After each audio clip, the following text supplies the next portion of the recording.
사실 그렇죠. 소수 의견을 냈을 때 이 소수 의견이 굉장히 이제 억지스럽거나 그냥 편향된 어떤 생각에 의해서 나온 비합리적인 어떤 어, 의견이라고 한다면은 당연히 이제 여러 가지 어떤 자격이라든지 이런 부분에서 문제 제기가 될 수밖에 없을 텐데 제가 봤을 때는 이 소수 의견이 나올 수밖에 없는 그런 상황과 정황들도 있었던 것 같고 특히 다수 의견에 비춰봤을 때 다수 의견이 갖고 있는 여러 가지 하자와 모순, 부족한 부분 이런 것들을 메워주고 있는 부분도 있어 보입니다. 그래서 그런 몇몇 부분들에 대해서 좀 질의를 하도록 하겠습니다. 이 청구인의 경우에, 즉, 그러니까 이 사건 청구인은 이제 정부죠. 정부의 경우에는 이제 사실 아로라는 지하혁명 조직이 있고 이 아로라는 지하혁명 조직이 통진당을 장악했다라고 얘기를 했는데 아시다시피 이제 내란 음모 관련된 사건에서는 고등법원, 그러니까 항소심부터 대법원까지 아로란 조직은 있는 것 같지가 않다, 없다라고 결정을 내렸죠.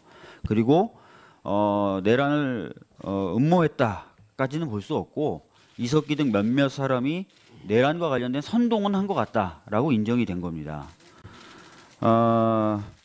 그래서 사실은 다수 의견도 법정 의견도 내란 음모 사건이다. 이런 식으로 이 사건을 관련된 사건을 칭하지 못하고 결정문 보신 분들은 다 아시겠지만 그냥 내란 관련 사건이다라는 굉장히 애매모호한 표현으로 이석기 전 의원의 회합 모임을 지칭하고 있습니다.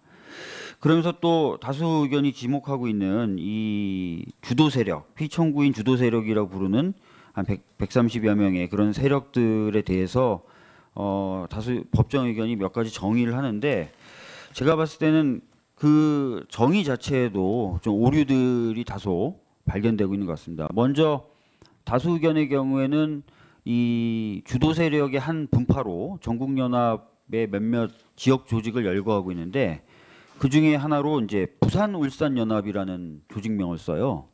그런데 이 부산 울산 연합이라고 하는 조직은 없죠. 전국 연합 산하에 그런 조직은 없고 그렇기 때문에 이 조직이 과연 무엇을 의미하는지에 대해서도 불분명하다라는 지적들이 나오고 있습니다. 그리고 이상규 전 의원을 다수 의견은 경기 동부연합이다 이렇게 분류를 했는데 이상규 의원은 경기 동부연합 소속으로 활동한 적이 전혀 없다고 알려지고 있고요.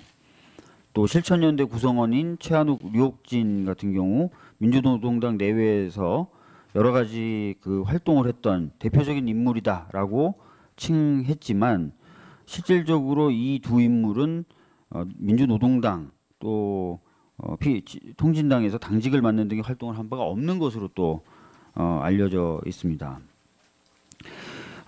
이 이외에도 뭐 여러 가지 이 다수 의견의 결정문에는 오류가 있어서 몇 차례 말씀드렸던 것처럼 이례적으로 경정 결정까지 했을 정도로 오류가 굉장히 많았고 결정문이 나온 뒤에 증거 목록을 작성하는데 그 이후에 한 달 이상의 시간이 소요됐을 정도로 이례적인 어떤 판결 선고의 모습들을 보여줬었습니다. 그런 것들을 봤을 때 사실 소수 의견을 통해서 부족했던 부분이라든지 논리적인 미비점들을 좀 짚어볼 수 있도록 한 것은 저는 상당히 의의가 있다고 보고요. 특히 이 주도 세력의 하나로 지칭됐었던 그 광주 전남연합 계열이라든지 이런 쪽은 청구인 즉 정부도 인정하다시피 이석기 전 의원이 제명이 문제됐을 때 아예 통일된 행동을 보여주지 못했다라고까지 인정이 될 정도로 주도 세력을 판단하는 부분에 있어서 굉장히 많은 좀 잘못된 부분이 있었다라는 것들을 좀 다시 한번 좀 말씀을 드리도록 하겠습니다. 이렇게 나름대로 다수 의견이 좀 조급한 상황에서 여러 가지 어떤 그 오류들 또는 단점들이 있는 가운데에서 판결문이 작성되어 갔던 것 같고 그런 점들을 좀 주의 깊게 살펴보다가 소수 의견을 통해서라도 그런 부족한 부분들을 좀 메워야 되겠다라는 필요성을 느껴서 저는 소수 의견이 작성됐던 측면이 있다라는 느낌을 강력하게 좀 받고 있습니다. 또 좀 이건 제가 쭉 좀 말씀을 드렸는데 좀 여쭤볼 것은 좀 여쭤보도록 하겠는데, 우리나라 통일에 대해서 헌법이 통일된 이후의 사회 모습이나 정부 형태에 대해서 구체적으로 설치를 하고 있습니까? 우리나라 헌법에? 후보자 어떻습니까? 그런 설치는 안 하고 있지만 민주통일이라는 말은 사용을 하고 있습니다. 그렇죠. 네. 사실은 통일에 대해서 방금 말씀하셨던 것처럼 원칙적인 내용만 언급하고 있지 과정이라든지 통일된 이후의 정부의 형태에 대해서는 구체적인 언급이 없죠. 네. 예, 그래서 통일된 이후의 정부의 형태 또 통일로 가는 과정은 많은 헌법학자들이나 법조인들이 인정하다시피 학문의 영역이자 정치 영역에 참여하고 있는 정당의 몫으로 인정받고 있는 것이죠. 그렇게 알고 있습니다. 예. 그렇기 때문에 어떤 그 통일의 어떤 방식을 주장했다라는 이유만으로 바로 북한을 추종했다라고 보기 어려운 것이죠. 저는 그렇게 봤습니다.